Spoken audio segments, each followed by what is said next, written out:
olmayan A və B bərabər çoxluqları üçün 2 vurulsun n A üstəgəl n B və n A kəsişir B. Çoxluqlar bərabər olduğu üçün onların kəsişməsi ilə özlərinə bərabərdir.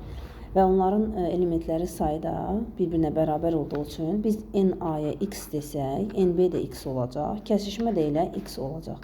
Yəni 2x üstəgəlsin x bölünsün x bərabərdir 3x bölünsün x bərabər olacaq 3-ə. Nümunə olaraq göstərək. Məsəl üçün 2 dənə bərabər çoxluq var. 1, 2, 3 və digəri də olsun 2, 1, 3.